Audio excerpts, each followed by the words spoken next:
Hello and welcome to CarWale, and today we're going to talk about the new generation Scorpio, also codenamed the Z101. And we're going to split this video into three parts. First, we're going to tell you what we know or what is out there. Then we will tell you what we think the new Scorpio will have. And finally, we'll tell you what sort of buyer should actually consider buying the new Scorpio. And since you're here, please consider liking and then commenting if you like the video. Also subscribe and hit the bell icon, because whatever we bring, you might like to see that. And now let's get straight into it. Now what we know is that the new generation Scorpio will exist with or coexist with the current generation Scorpio, and there are many reasons for that. One could be that maybe even though Mahindra has seen good success with the Thar and then now with the XUV 700, you're still not sure how it's going to turn out to be, and Scorpio is or has been a strong selling model, so they would want to have that not have all the eggs in one basket, if you will. So that's one bit.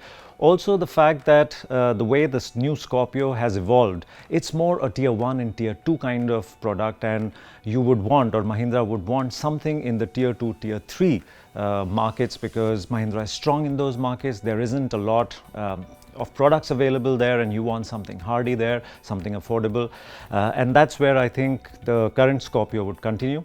Also, the new Scorpio will not get jump seats at the back.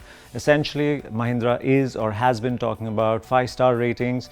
They had the Mahindra Thar with the jump seats or side-facing seats, which they removed because they wanted a higher star rating in global NCAP, and now everything is front-facing. Similarly, on the Scorpio, the last row will now be front-facing. I'm not sure whether Mahindra thought about that right at the start, because given that it, like the current generation Scorpio, has a side opening door with low entry, probably they had jump seats in mind, and then I think the GN cap is now playing a big role, and so that's where it exists. But this not having jump seat, I mean, it's anecdotal, but the fact is that some politicos or some small businessmen in small markets or cities, towns, would want some sort of protection, and they would have people with guns or rifles, and that's the place that they would want to sit, because then they can hold the rifle like that and there is space on top. But this is, of course, anecdotal, and so there are various reasons why the current Scorpio will continue with the new one. And now what we know about the new one is that the design is a departure, a significant departure from the current generation Scorpio. So all the butch or rawness that we saw or we see in the current generation Scorpio, the hood scoop, for instance, is not there on the new one. The side cladding, those huge pronounced wheel arches, they're all missing. Now you've got a much cleaner, much more premium outlook to the new Scorpio, and it seems to have borrowed more from the Alturas than it has from the Scorpio. And so clearly the indication is, or the signs are, that Mahindra wants to look at a more upmarket, more premium, more urban buyer with the Scorpio. Other bits that we've seen in the teaser videos that have come out is that it's going to have a buff front end, it's going to be a big car, it's going to have, it's of course based on a ladder platform, so it'll have clearance, it'll be hardy in that sense, and that is what we know about the new Scorpio which is out there. And now we'll tell you what we think it will have when it comes out. And let's start with the interiors. We've seen the exterior design in bits and pieces through the teaser. Inside, again, what we've seen with the Thar, what we've seen with the XUV, clearly there is a focus on improving the ergonomics of the cabin. There is a focus on improving the quality. There's focus on having more comfort equipment on board. And all that we will see. We'll probably see more tech in terms of equipment as well on the inside. So that's a good thing, and I think the Scorpio will be more towards the XUV in terms of premium feel rather than the Thar. Thar is still a lifestyle off-roadish vehicle, while the Scorpio is being targeted or will be targeted as a family car meant for the road. So we'll see the look and feel of the interiors, the quality, the air goes more in what we see in the XUV than the Thar. That's on the inside. Space-wise, it's a bigger car now, so, and it's got front-facing last seats. So we will have enough and more space. We've seen that with the older Scorpio, it's got a really short dashboard, and in terms of space management, it wasn't very good. This one, we expect the space management to be much better than the existing car, and that should help when people want to just transport maybe 5 people or 7. So that's a good thing. Otherwise, interiors, in terms of what you'll have, the space, the sense of space, the glass area, all that would be as big or as spacious, or that feeling of space would continue as it is on the current Scorpio. Now, in terms of drivetrains, we've seen the Thar and the XUV 700 share the same drivetrains, and that's what's going to happen here. Of course, this is the new Scorpio will be a body on ladder frame. The XUV 700 is a monocoque, so the XUV uses the transverse engine layout and front wheel drive. This one, of course, will use the longitudinal engine layout and, of course, rear wheel drive. So again, it will be more hardy than the XUV in a sense that if you throw it over difficult surfaces, the Scorpio would probably do better. But the XUV also, we've taken it a little off-road, and it works. Even in front-wheel drive, the all-wheel drive, of course, works better than that. Now, the Scorpio, like the XUV and the Thar, will come with a 2-liter petrol, 4-cylinder. It'll also get the 2.2 diesel. The diesel is a lovely engine. It's quiet, it's refined, and it'll be mated with a 6-speed manual and a 6-speed torque converter, both good gearboxes. And diesel is the one, if you're going to spend a lot of time, if you're going to spend a lot of time on the road, even within the city, if you're going to use it for commute, maybe 2,000 kilometers a month or something, then the diesel is the one to go for.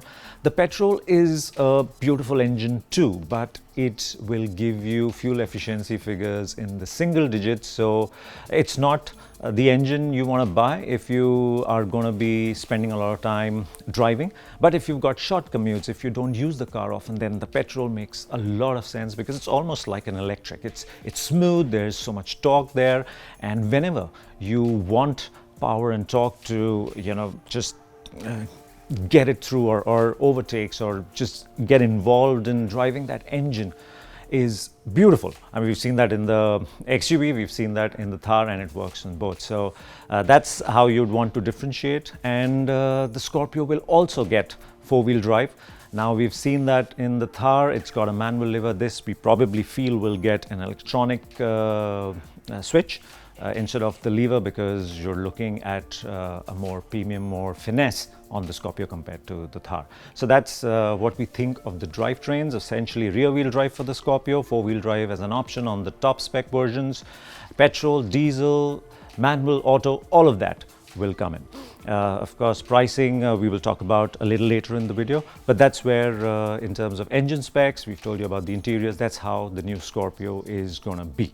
That's what our expectation is, but nothing of whatever we've told you in this segment has been confirmed by Mahindra, but you can see the indications are all there. And now let's talk about who should really consider buying the new Scorpio. Now, before that, let's give you an idea about where it's going to sit, how it's going to sit, not just in the Mahindra portfolio, but overall. So Mahindra has been saying that it's the big daddy of SUVs. It's going to sit in the D segment. Now, the big daddy in terms of hierarchy in the Mahindra family will continue to be the XUV 700. So that's going to sit on top. And then you'll have the Scorpio, then, of course, the Thar. And there will, of course, be an overlap between the Scorpio higher spec versions and, let's say, the AX3 versions from the XUV 700. We're expecting a realistic price of between maybe 14 to 15 lakhs starting for the new Scorpio, going up to 18, 19 lakhs. So it's not cheap, but surprisingly, even the existing Scorpio, which we thought is a more rudimentary product, for lack of a better term, starts also at over 13 lakhs. So clearly, Scorpio as a brand is an expensive brand for what it is. This one, of course, might deliver more. So that's where it's going to sit in the Mahindra family. But now with we're hearing that Innova might move to a more car-like front-wheel drive layout, it opens up another segment of a premium, hardy product for people. Let's say you're, again, a business owner, your factory is far away, or you go through rough roads more often. You'd want something that can take that sort of abuse and it can transport you in comfort. Maybe that's where the new Scorpio will fit in. So D segment is what they're saying. D segment would mean it goes right up against the XUV 700. So the perception, or they want to create, probably Mahindra wants to create that and then price it lower and make it a sweeter deal in that sense. So why should you, or who should buy the Scorpio?